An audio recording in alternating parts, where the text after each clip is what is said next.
In the small town of Freeport, Illinois, a young woman named Jennifer was preparing for what should have been the happiest day of her life. Born in 1972, Jennifer was known for her gentle nature and her love of helping others. She grew up in a loving family, with her mother working as a nurse and her father as a factory worker. Jennifer's friends described her as the kind of person who would go out of her way to make people smile, someone who believed in the good in everyone. Jennifer met her fiancé, Daniel, in 1994. Daniel was a charming man, a few years older than her, with a mysterious past that he rarely spoke about. From the beginning, there was something about him that attracted Jennifer. He was confident, always knew the right words to say, and had an air of authority that made people listen. He had grown up in a tough neighborhood in Chicago, and it was clear to Jennifer that his upbringing had been far from easy. But she believed that beneath his heart, there was a good man who had simply made some wrong choices. Despite some initial concerns from Jennifer's family, who noticed that Daniel could be controlling at times, she defended him. She believed he had changed.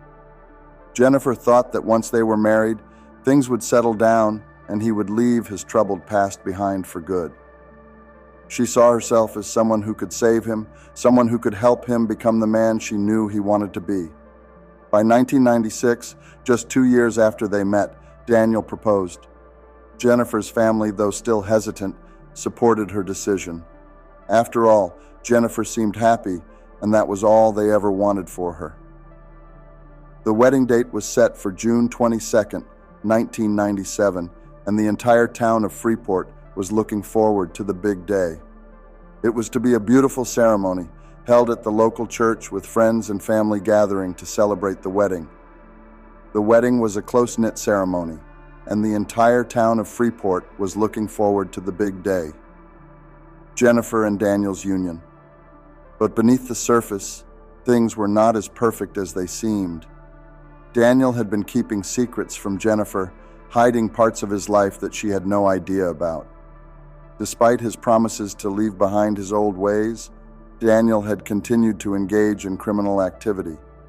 He had a history of violence and had been involved in illegal dealings that Jennifer was completely unaware of.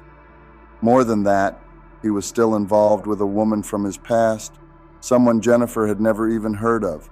As the wedding day approached, Jennifer's friends noticed that she seemed more anxious than usual.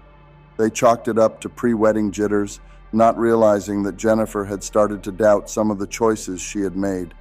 She had heard whispers about Daniel's involvement with another woman, but whenever she brought it up, Daniel would quickly dismiss it, reassuring her that there was nothing to worry about. On the morning of the wedding, Jennifer's mother, Mary, helped her get ready. As she looked at her daughter in her white wedding dress, Mary couldn't shake the feeling that something was wrong. She had been against the marriage from the start, but Jennifer had been so determined to go through with it. Now, standing in the church, watching her daughter prepare to walk down the aisle, Mary prayed that her doubts were unfounded. As the guests filled the church, there was a feeling of excitement in the air. Everyone was eager to see Jennifer and Daniel exchange their vows. But as Jennifer stood at the entrance, about to walk down the aisle, a cold feeling washed over her. She couldn't explain it, but for a moment she felt frozen in place. Still, she pushed the feeling aside and smiled as she began her walk towards Daniel, who was waiting at the altar. The ceremony proceeded smoothly, with everyone focused on the couple. Daniel, in his black suit, looked calm and composed. No one in the room could have predicted the tragedy that was about to unfold.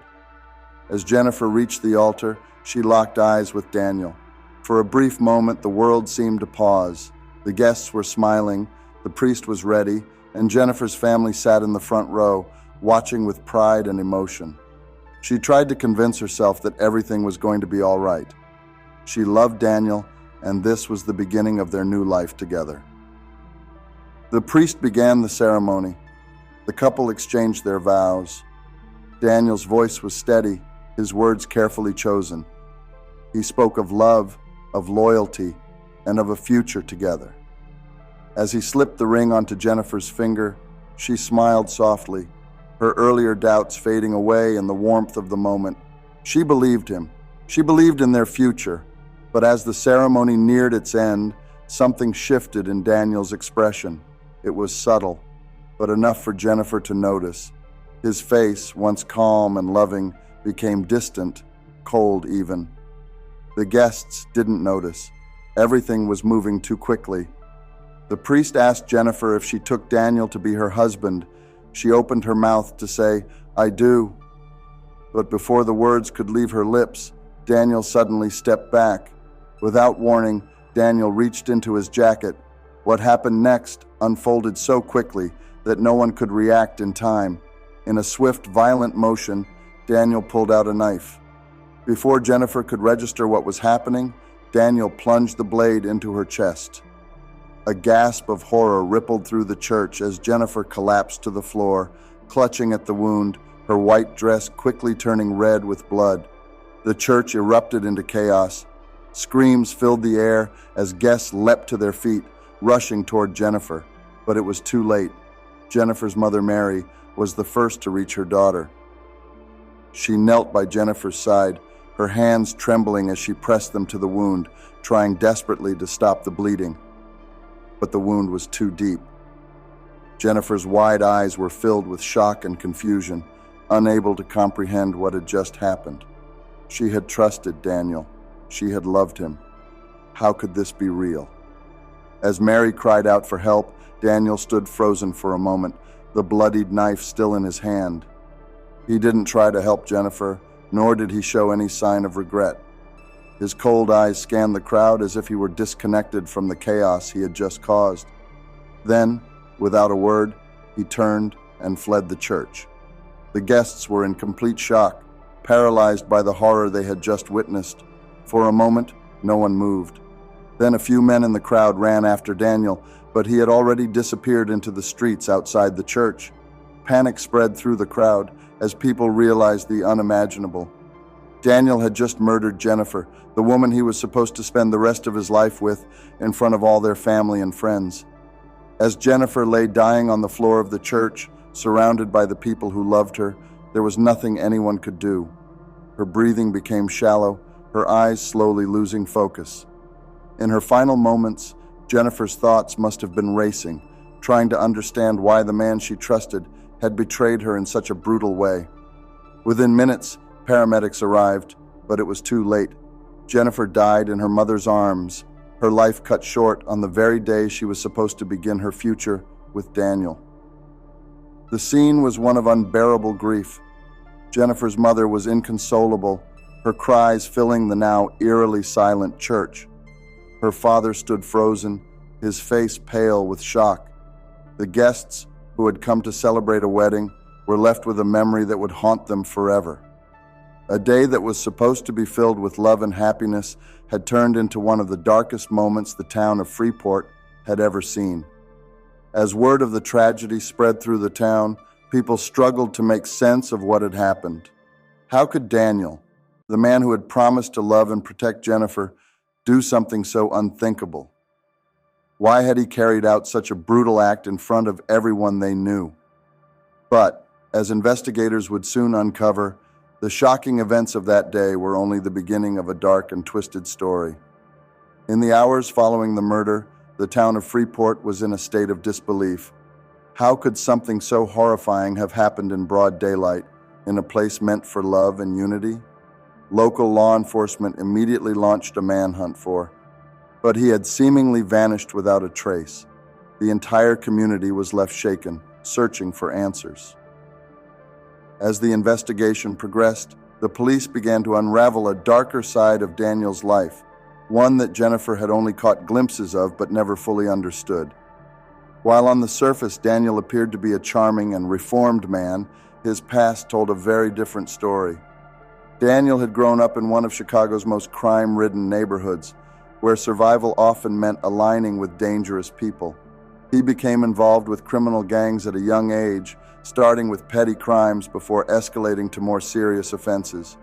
By the time he was in his early 20s, Daniel had developed a reputation as a man who could not only get things done, but also had a violent streak that kept others at bay. Despite his promises to Jennifer that he had left this life behind, Daniel never truly escaped his past. In fact, during the months leading up to the wedding, he had been secretly reconnecting with old criminal associates, finding himself once again drawn into a web of illegal activity. But it wasn't just his ties to crime that threatened his relationship with Jennifer. Investigators soon discovered that Daniel had been involved with another woman named Lisa, someone he had known long before he met Jennifer. Unlike Jennifer, Lisa was fully aware of Daniel's dark side and his own fears. He was also aware of Jennifer's samamji, and it seemed that she not only accepted it, but encouraged it. The police uncovered evidence suggesting that Daniel had never truly ended things with Lisa, despite his engagement to Jennifer. This affair, combined with his inability to break free from his criminal connections, created a dangerous tension in Daniel's life, one that would eventually lead to Jennifer's death. As detectives pieced together the timeline, they began to believe that Daniel's decision to kill Jennifer wasn't a spur-of-the-moment act of violence, but something he had planned in the days leading up to the wedding. His involvement with Lisa and his return to a life of crime may have driven him to see Jennifer as an obstacle, someone who was standing in the way of the life he wanted to lead. Jennifer's love, her belief in him, was now a burden, something that conflicted with the darker path he had chosen. But there was another element to Daniel's mindset that disturbed investigators even more. Interviews with some of Daniel's old acquaintances revealed that he had begun to exhibit increasingly erratic and dangerous behavior in the weeks before the wedding. He had spoken of feeling trapped, of wanting to escape his responsibilities, and there were hints that he saw Jennifer not as a partner, but as someone he needed to get rid of. The image of the perfect wedding, the loving future that Jennifer had envisioned, had become twisted in Daniel's mind into something threatening, a trap from which he had to escape at any cost. Meanwhile, the town of Freeport mourned. Jennifer's family was devastated, not only by her death, but by the cruel manner in which it had happened. Her mother, Mary, couldn't shake the image of her daughter lying in her blood-stained wedding dress, and her father struggled to comprehend the loss. Friends and relatives gathered to support them, but nothing could erase the trauma of what had taken place in that church. As the investigation deepened, the police focused their efforts on finding Daniel. They searched the surrounding areas, set up roadblocks, and interviewed anyone who might have seen him after he fled the church. For days, there were no solid leads, and it seemed as though Daniel had vanished into thin air. But they knew that a man like Daniel couldn't hide forever.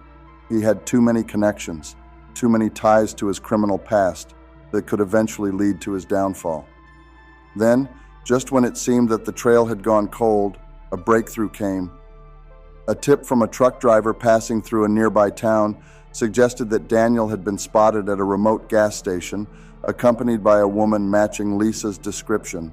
The police raced to the location, hoping they were finally closing in on the fugitive.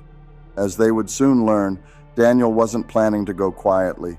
He had no intention of facing justice for what he had done to Jennifer. The manhunt was about to reach a dangerous and deadly conclusion. As the police followed the tip from the truck driver, they intensified their search around the remote gas station. They soon discovered that Daniel and Lisa had been spotted a few miles away at a rundown motel just off the highway. Authorities quickly mobilized, preparing to close in on the location where Daniel was hiding. The police had already pieced together that Daniel had been on the run with Lisa since the wedding day. It became clear that Lisa had been more than just a bystander in this tragic event. She had been helping Daniel evade capture, fully aware of what he had done to Jennifer. As investigators delved deeper into Lisa's past, they found that she had a criminal record of her own, involving theft and drug-related offenses. It seemed that her connection with Daniel went far beyond a casual sexual relationship. They were partners in crime, both figuratively and literally. With this new information, law enforcement knew they needed to act fast. They couldn't risk Daniel and Lisa slipping away again. The motel was surrounded in the early hours of the morning, and a tactical team was brought in to assist with the raid. The police hoped to capture Daniel without incident, but they were prepared for the worst. After all, Daniel was a man with a violent past, and they knew he wouldn't be able to escape. They knew he wouldn't hesitate to use force to escape. As dawn broke, the officers made their move. They stormed the motel, breaking through the door of the room where Daniel and Lisa were hiding. What they found inside confirmed their worst fears. Daniel was armed and ready to fight. A brief but intense standoff ensued as police ordered Daniel to drop his weapon. But instead of surrendering, Daniel turned the gun on the officers, firing multiple shots in a desperate attempt to escape. The police returned fire, and within moments, it was over.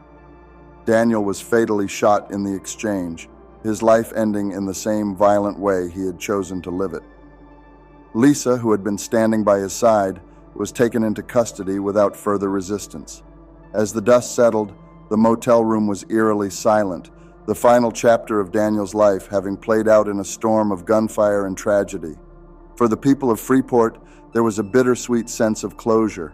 Daniel's death meant that he would never be able to hurt anyone again. But for Jennifer's family, it was a hollow victory. The man who had murdered their daughter was gone, but so was Jennifer. Nothing could bring her back, and the grief of her loss still weighed heavily on everyone who had known her. In the days following Daniel's death, investigators continued to question Lisa, trying to understand her role in the events leading up to Jennifer's murder. Under pressure, Lisa admitted that she had been in contact with Daniel throughout his engagement to Jennifer. She knew about the wedding, knew that Daniel had been struggling with the idea of marrying Jennifer, and she had encouraged him to break things off. But instead of simply leaving Jennifer, Daniel had chosen a far darker path, one that Lisa claimed she hadn't expected. Despite her attempts to downplay her involvement, it was clear to investigators that Lisa had been complicit in helping Daniel escape after the murder. She had driven him from the church, hidden him in motels, and even supplied him with money and weapons to avoid capture. For her role in aiding and abetting a fugitive, Lisa was charged and eventually sentenced to several years in prison. Though she hadn't physically participated in Jennifer's murder, her actions in the aftermath made her guilty of supporting the man responsible for the crime. As the case came to a close, the town of Freeport tried to move on, but the memory of Jennifer's tragic death lingered. Her family struggled with the weight of their grief, holding on to the memories of the kind and loving daughter who had died. She was a mother of 3, and she was a lost. The wedding that had turned into a nightmare would be remembered as one of the darkest days in the town's history. The story of Jennifer's murder was a sobering reminder of the dangers that can lie beneath the surface of even the most seemingly perfect relationships. Her unwavering belief in Daniel's goodness, despite the warning signs, had cost her everything. And though justice had been served, the loss of her life was a wound that would never fully heal for those who had loved her. After Daniel's death and Lisa's imprisonment, the town of Freeport was left to grapple with the aftermath of a tragedy that had shattered the illusion of safety in their small community. Jennifer's funeral was held a few weeks after the incident, attended by hundreds of people from Freeport and beyond, all wanting to pay their respects to the young woman whose life had been so cruelly taken. The church, the very place where Jennifer had been killed, was filled with flowers, and the atmosphere was as if she had been killed. Her parents, Mary and Robert, were inconsolable, their grief almost too heavy to bear. It was difficult for anyone in the town to forget what had happened in that church. And for many, the image of Jennifer in her wedding dress, lying on the floor covered in blood, remained etched in their minds. In the months following the tragedy, the community rallied around Jennifer's family. Vigils were held in her memory, and friends and neighbors provided as much support as they could. But for Mary and Robert, life would never be the same. The loss of their only daughter left a void that nothing could fill. Mary often spoke of the guilt she felt, how she had sensed something was wrong on the day of the wedding, but hadn't been able to stop it. Robert, a man of few words, withdrew into himself, finding it difficult to speak about the daughter he had loved so deeply. As time passed, the details of the investigation continued to come to light. It was confirmed that Daniel had planned Jennifer's murder well in advance. He had confided in Lisa that he felt trapped by the idea of marriage and had no intention of starting a new life with Jennifer. The pressure of living a double life, one as a soon-to-be husband and the other as a man involved in criminal activity, had become too much for him. Rather than walking away from the relationship, Daniel chose a path of violence. Lisa's role in the crime was also examined closely. Although she hadn't physically committed the murder, she had encouraged Daniel's growing resentment towards Jennifer, fueling his paranoia and pushing him further into a dark, destructive mindset. The police uncovered phone records and letters between Daniel and Lisa, revealing how deeply entwined she was in the events leading up to the murder. While Lisa denied knowing that Daniel would kill Jennifer on their wedding day, many believed she had played a much larger role than she admitted. In the years that followed, Jennifer's story became a symbol of both loss, listener and reveling resentment for their acting, as well as the dangers of ignoring red flags in relationships. Her case was studied by domestic violence advocates and legal experts who pointed out the warning signs that had been missed. Daniel's controlling behavior, his criminal background, and his secret relationship with Lisa. For many, Jennifer's tragic death served as a reminder of the importance of recognizing and addressing toxic behavior before it escalates into something far worse, established a foundation in Jennifer's name, dedicated to supporting victims of domestic abuse and raising awareness about the dangers of controlling relationships. They wanted to ensure that no other family would have to endure the pain they had suffered. The foundation held yearly events to honor Jennifer's memory, providing a space for survivors of domestic violence to share their stories and find support. Though the pain of losing Jennifer would never fully fade, her parents found some solace in helping others. Mary, in particular, became a strong advocate for early intervention in abusive relationships, speaking at schools and community centers about the importance of recognizing the signs of danger. Her message was clear: love should never hurt, and no one should ever feel trapped or afraid in a relationship. Jennifer's story remains a heartbreaking example of how quickly a dream can turn into a nightmare. What was supposed to be the happiest day of her life had turned into a horrific tragedy that no one could have foreseen. Her trust and love for Daniel, despite the warning signs, had ultimately led to her untimely death. But through her parents' efforts and the community's commitment to remembering her, Jennifer's legacy became one of hope and prevention, ensuring that her story would not be forgotten and that others could learn from the devastating consequences of ignoring the warning signs in toxic relationships.